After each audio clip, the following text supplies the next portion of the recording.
Praise, glory, and honor, majesty, King of Kings, Lord of Lords, no other than belong to our Lord Jesus. And I give double honor to our dear believer pastor, well studied the entire prophet of God, man of God, and to remember the serious memories, the teaching and preaching of our dearly beloved assistant pastor, Lina C. Almeida. Amen. And to all beloved children, grandchildren, son-in-law, at sa lahat ng mga manggagawa sa ubasan ng ating pinakamamahal kung lalo na po sa outreaches ng Montalban Outreach na pinagpalang lubos.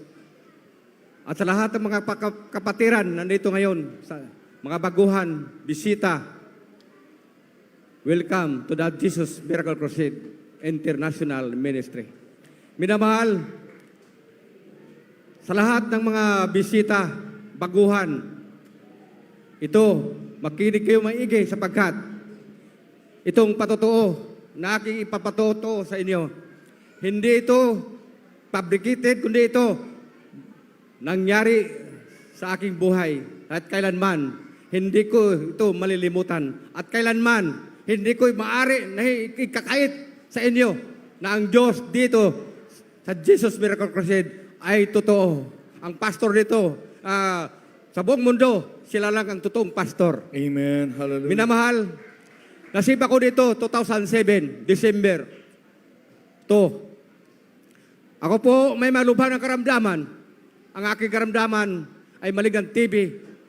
Mabubulok na ang loob ng tiyan ko. Diabetes, high blood, lahat. Tad-tad po ako ng sakit. Karamdaman. Ang di lang ako minamahal. Ang aking malasawa na mayroon malignant tumor, 9 cm na ang laki. Apektado na ang kanyang atay. Nandan din ang aking anak, nasimula ng kilang anak. Kakambal na niya ang grabing hika.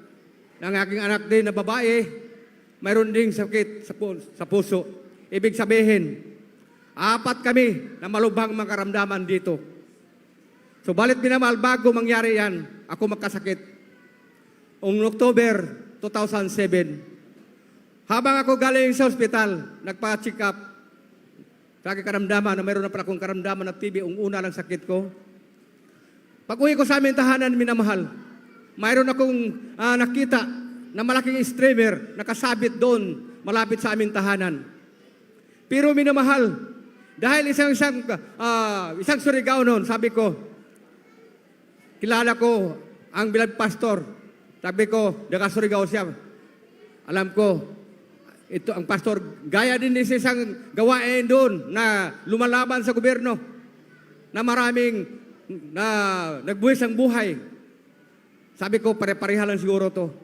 Alam mo, minamahal, instead na pumunta ko doon sa nakasabit doon na invited na Talipa, Hulos, Sulo, Peace Mission. Papagagalingin lang ang karamdaman. Subalit, minamahal, sa isip ko talaga na ito ay hindi totoo. Ito ay gaya sa gawain doon. Kaya instead na pumunta ako doon, minamahal, pumunta pa ako sa ibang lugar, ibang congregation. Iniikot namin, kasawa. Saan kami pupunta. At dumating, minamahal, in short, dumating ang December 1, Sabado, ng gabi. Sabi ko na ang aking malasawa, paano na to? Noong panahon, noong nakaraang taon, December, napakasaya natin. Marami tayong mga palaro dito sa ating tahanan. Subalit ngayon, paano to? 4 tayo may maligdan makaramdaman. Ano nang gagawin natin dito? Sabi ko sa akin malasawa, maghanap tayo ng Diyos. Sige, magbihis kayo. Pupunta tayo sa isang reliyon doon na maraming tao, baka doon sila napapagaling. Kasi napakaraming tao doon. Minamahal, mga tuwid, pumunta kami agad doon, minamahal. Pagdating ko din, minamahal, bumugad-gad sa akin ang sobre at papel. Sabi ko, bakit ito? Bakit may bayad pala ang Diyos dito? O sige, bibigay ko. Dinukot ko aking wallet. Pagtingin sa aking wallet, 1,000 piso na lang natira. Sabi ko, ibibigay ko ito sa iyo. Papagagalingin mo kami dito. Kung totoo kayo dito.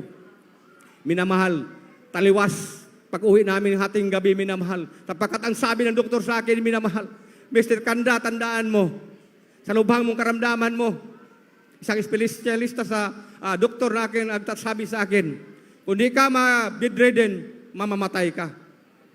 Kung di magsusuka ka, hirapan ka na huminga. At pag uwi namin, galing sa tambuhalang reliyon niyan, sa Saday, Yan po ang sinabi ng doktor sa akin, ay nangyari sa akin habang nakatulog ng aking mga loved ones sa taas, aking mga asawa at anak. Dumating sa akin, nahirapan ako, nagsusuko ako. Nahirapan ako huminga, sa bigla lang ako sa pag ko. Ito siguro sinabi ng doktor sa akin na itong gabi na to, ako'y mamamatay na ako, di ako mamamatay, mabidridin ako. Paano na lang aking asawa? Akala ko ng Diyos na pinapuntahan kanina, pagkagalingin ako. Taliwas pala. Sabi ko, paano to? Pagkawawa ng aking pamilya.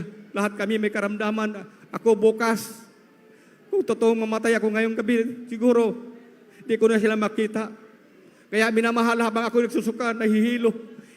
Pinilit ko, ginagapang ko ang ukat sa taas upang makita ko lang aking malasawa at ang aking mga anak. Narakahandusay, sabi ko, pagbukas sa pintuan, ako'y umiyak. Grabe kong iyak. Sabi ko, paano bukas, mga anak? Malasawa. Di ninyo ako makikita na. Kung ako'y mamamatay, bibidridin man. Paano na lamang, sino lang tutulong sa atin? Subalit minamahal na pagkabuti nito. Habang ako'y bumaba, minamahal. Pinakaramdaman ko aking sarili sa baba. Pagpakit ng aking mata. Alam po ninyo, minamahal. Yung streamer ng October nakakabit doon sa malapit sa mintahanan, wala na yan, minamahal. Subalit, pagpikit ng aking mga mata, napakaliwanag, nakita ko. Talipaw sulod, pakita ka sa akin. Hallelujah, hallelujah. Sabi ko, bakit napakita ka? Akala ko maligmata lang ako. Subalit, inulit ko nito, mamahal. Pagpikit, nandyan naman. At sabi ko sa kanya, bukas, pupuntahan kita, hahanapin kita. Kung sa Amoranto ka, pupuntahan kita. Alam mo, minamahal, ilang buwan ako di makatulog. Yung gabi na lang, pagsabi ko, bukas pipuntahan kita. Grabing antok ko, akala ko ito, nung gabi ay mamatay na ako, minamahal. Pero ang Diyos pala dito, sa Jesus Miracle Crusade, alam mo, pinatulog lang pa ako. Napakasarap ang tulog ko. Simula na ako nakasakit. Ngayon, gabi na lang, napakasarap ang tulog ko. Pagdating hanggang alas 9 ng umaga. Mula ating gabi hanggang alas 9 ng umaga. Sapagkat may gawain pala sa Amoranto. Alam po ninyo man, wala kong kasama, wala kong katabi. Napakalakas ang patapik sa aking balikat, ginising ako. Sino nagising? Kundi ang Diyos dito na mapait sa Jesus Miracle Crusade. Hallelujah. Sabi ko, ako'y sumigaw ng malakas sa aking driver, sinigawan ko ang driver, pare, bilis, hanapin natin ang gawain sa Amoranto. Sabi ko, pare, huwag kang maniwala, pare-pareha lang yan, maniwala ka ba? Kagabi, nagbigay ka pa 1,000, pinagaling ka ba? Pare, kagabi dapat mamatay ako, supat nagpakita sa akin ng streamer. Wala naman doon. Subukan lang natin baka totoo. Minamahal, nakumbinsi ko akong pare ko. Bakit di ako makamaniho? Grabing sa karamdaman ko. Pagkatapos minamahal, habang binabaybay namin ang Kamuning Road papuntang Amoranto, alam mo, minamahal, ang Tucson, Diablo, ayaw akong papayagan, makarating ako sa Amoranto. Sapagkat alam pa ng Diablo, pagkadating ako doon, ako'y pagkagaling ng ating pinakamamahal na Panginoon. Alam mo naman, mahal, biglang tumirik ang aking sasakyan. Sabi sa akin, driver, tingnan mo pare, wala na. Wala ka ng pera, anong pagkapagawa mo to? Sabi ko, tumila ako sa langit, sabi ko, paano to? Diyos ko, sabi ko, Diyos ko, paano ako makarating doon? Wala na akong pera, papayos sa sasakyanan. Alam mo, minamahal, pinaisip sa akin, tingnan ko ang aking wallet. Sabi ko, alam ko, wala na akong pera, last money yan. Pangalawa, ganun pa rin. Kaya napilitan ako, binuksan ko ang aking wallet. Alam po, minimahal, kundi patotoo ang Diyos dito, nilagyan ng pira ang aking bulsa. 500. Sabi ko, pare, bilis. Kuha ka ng mekaniko. Pagkatapos minamahal. Sabi ko, magkano? 200. May 300 pa kong pocket money. Pagdating sa Amoranto, minamahal, insert na lang, minamahal. Pagdating sa Amoranto, sabi ko, pare, pasok muna. Pagpasok namin, wala pang kasasakyan sa paradahan man. Kami pang una doon. Pagkatapos, sinalubong ka ako sa mga kapatiran doon. Sabi ng isang kapatiran doon, nagpatotoo ka sa akin, sir, saan kayo? Sabi ko, magpagamot ako dito. Mayroon bang manggagamot dito? Sabi, sir, ang Diyos namin ito manggagamot. Sige, dadalhin mo ako doon. At dinala ko doon sa Amoranto, may ilalim. Pagdating sa ilalim, minamahal. Inalalayan ako nila. Pagdating sa umahal, dahil sa aking karamdaman, masakit aking dibdib, likod, panin aking paa, malabo na aking mata. Inalayan ako nila. Sabi ko, dito muna ako sa kuhaan niyo ako upuan kasi pagod ako. Mahirapan ako huminga. Pagkatapos minamahal, alam mo po ninyo minamahal, ang driver ko, inutusan ng Diablo upang kukunin ako. Sinusundan ako niya. Sabi niya, pare, uuwi na tayo. Baka mapuno na. Huwag ka nang magpaano dito. Pare-pareha, huwag kang maniwala dito. Kasama, uwi na kita. Nilagay ako sa kang balikat, minamahal. Uwi na sana kami. Pero anong gulat, minamahal. Akala na makauwi kami. Subalit, ang aking sasakyan man hindi na makalabas. Punong-puno na minamahal. Sabi na aking driver, tingnan mo pare, puno na. Bahala ka sa buhay mo, iwanan kita dito. Dito ang sosay mo. Sabi ko pare, kung iwanan mo ako dito lang ako mamamatay. Subalit ang Diyos dito, sa Diyos, hindi pala pumapatay, kundi mapumuhay ng patay. Yes! Pagkatapos minamahal, Hallelujah, hallelujah. bumalik ako doon. At pagdating ko sa ilalim, mayroon ko ng bulong sa akin, anak, hanapin mo hagdanan. Subalit malabot ang aking mga mata. May nakita ko siyang hawakan. Sinusundan ko minamahal.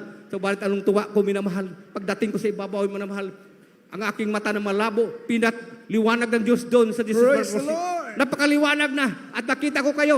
Nakita ko ang mga tao na nagpupuri, sumasayaw. Hallelujah. Sabi, hindi ko pa alam ipagpupuri. Sabi ko, anong ginagawa nila? Sumasayaw sila. Walang nagsalubong sa akin. Dito ka, sir. Subalit minamahal. Ako mismo ang umalo sa kanila. At ako, tinaas ko ang aking kamay pala.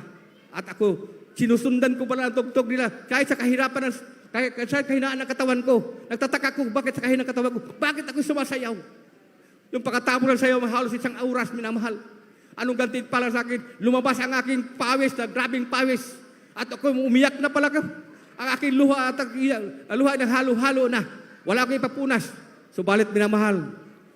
Ano ang napala ko sa pagsayaw? Pagsayaw pa lamang, lumabas aking pawis, umiyak.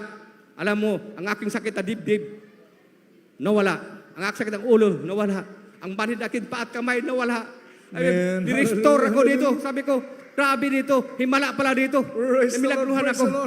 Sabi ko, tuwang-tuwa ako. Habang nakaupo na ang mga kapatiran, ako tumagtuloy pa ako naglumukso-lukso. Nagpasalamat na sabi ko, milagro dito, grabe milagro. At totoong pastor pala dito. Hallelujah. Ay, totoong pastor. Ang Diyos dito ay totoong Diyos. Sabi ko, Yes. napakarami ko pinuntahan. Ako minamahal, huminga ako ng malalim. Paghinga ko, exhale, inhale. Subalit sabi ko, wala nang sabi talaga. Pinagaling talaga ako dito, grabe dito. At alam mo pa rin ninyo mamahal. Kaya mayroon akong natirang pira na 300. Sapagkat kung ako pala magugutom dito, pagkagalingin ako, magugutom ako. Kailangan ko umuwi o maghanap ng pagkain. Subalit ang Diyos dito, napaka-totoong Diyos. Iniwanan ko 300 pagkat alam niya, pag ako'y papagalingin niya, ako'y magugutom. At ako minamahal, malakas na ako. Hinahanap ko aking driver. Alam ko, hindi ako iniwanan sapagkat alam niya ang aking kalagayan na hindi ako makapagbaniho. Hinahanap ko ang aking driver, babataas na ako sa Amorantum. Mataas yan, pero pinalakas na ako ng Diyos dito kaagad. Pinagaling ako sa aking karamdaman. Sabi ko, nakita ko ang aking driver doon sa pinakadulo. Sabi ko, pare, tingnan mo ako. Pinagaling ako. Maraming salamat, pare, sa pagdala mo sa akin. Ang pastor pala na kababayan natin, ay totoong pastor. Yes. Ang Diyos dito ay totoo. Dami-dami na pinupuntahan. Dito ko lang natagpuan. Dito ko lang naranasan na pinagaling ako lahat. Pawis lang, lumabas sa aking pawis, ang aking karamdaman, pinagaling na. Pagkatapos kumain namin, sabi ko, pare, kakain tayo. Pagkatapos kumain namin, umakit kami sa taas at pinakinggan ko ang patotoo. Sabi ko, pagkat ang kinakain ko isang kutsara lang. Sabi ko, pare ko, baka mabubuwal ka, pare. Sabi ko, tumakyat ako sa taas. Pagkatapos sa taas, pinakaramdaman ko aking sarili. Sapagkat isang kutsara, 2 plato ang kinakain ko. Baka akong mamatay sa taas. Subalit minamahal, pinagkinggan ko aking sarili kung ano talaga ang mangyari. Subalit ang Diyos dito ay totoo talaga. Amen. Sabi ko, Hallelujah, pinagaling na talaga ako. hallelujah. Totoo talaga palang Diyos dito. Sabi ko, pastor ko to. Yes. Wala ko na. Napakasaya ko na minamahal. Habang nakarinig ko sa mga patotoo. Wala na akong inintindi. Hindi na ako nakarinig sa mga papuring awitin. Kundi, iniintindi ko na lang minamahal aking sarili. Sabi ko, napakasaya pala pagkagalingin ka. Ngayon ko lang naranasan na to. Pagkatapos minamahal, sabi ko, pagkatapos ng preaching, minamahal. Pagkatapos preaching, anong sunod? Bautismo. Pagkatapos ng bautismo, sabi ko, pare, bilis mo na. Ako na mamaneho. Ayaw bibigay sa akin. Baka gusto ko minamahal. Umuwi na kagad sa amin. Upang ibalita ko sa aking malasawa. Sapagkat siya ay mayroong karamdaman na tumor. Sabi ko, babalita ko upang sabihin ko sa kanya. Pagdating sa aming tahanan, sabi ko, asawa, tingnan mo ako. Pinagaling ako ng Diyos na nakita ko, natagpuan ko. Hindi mo ba ako hinahanap? Mula umaga hanggang hapon, di mo ako nakikita sa aking kalagayan na ganyan. Ngayon, tingnan mo ako. Malakas na ako. Ako tumatalo sa kanya. Sabi ko, bukas, sa Merkules, dadalhin kita. Pabautismohan kita, para wala kang operasyon lang gamot. Pagagalingin ka doon ng ating pinakamamahal na Pinoon. Pagdating ng Miyerkules minamahal, pinabautismohan ang aking mga asawa, walang gamot, walang doktor, walang ospital. Pinagaling siya ng ating pinakamamahal na Pinoon. Praise At the pagdating ng linggo minamahal, ang aking anak na may hika, ang aking anak na may sakit sa puso, pinabautismo ko sa pangalan ni Jesus. Sila pinagaling, walang gamot, walang bayad. Yes. Libre. Ibig sabihin, minamahal, isang linggo, saan ka makakuha? Lalo sa mga baguhan. Isang linggo lang, 4 kami may karamdaman. Sa isang linggo, binawi ng ating Panginoon. Kung di pa sila totoo na Diyos na buhay dito, mayari ba yan? Kahit ikutin mo sa buong mundo, walang mangyayari. Sa isang linggo, 4 na karamdaman na malubha, pinapagaling nandito. Sa pagpupuri pa lamang. Kaya kayo mga baguhan, huwag kayong mahiya sa pagpupuri. Pagbalik niyo sa sunod, kung may karamdaman pa kayo, ipupuri niyo. Paglubas ang pawis niyo, gaya sa akin. Ang maranasan niyo sa akin, naranasan ko sa akin, maranasan din ninyo. Kaya, napakapalad po natin. Ang aking mga, alam mo pa naman yung instant ako pinagaling ng ating pinagmamahal na Panginoon. Bilang club operator, alam mo mang club operator, maraming bisyo, hilig sa kalayawan, lahat gusto lahat ng mga babae, ng mga ganda sa iyo. Subalit minamahal, instant ako binago ng ating pinakamamahal. Lahat, binago lahat sa akin. Kung gaano ako pinagaling ng Panginoon, instant binago ang aking buhay. Kaya, dito na lang minamahal kasi sa pagkarami pagpapatotoo.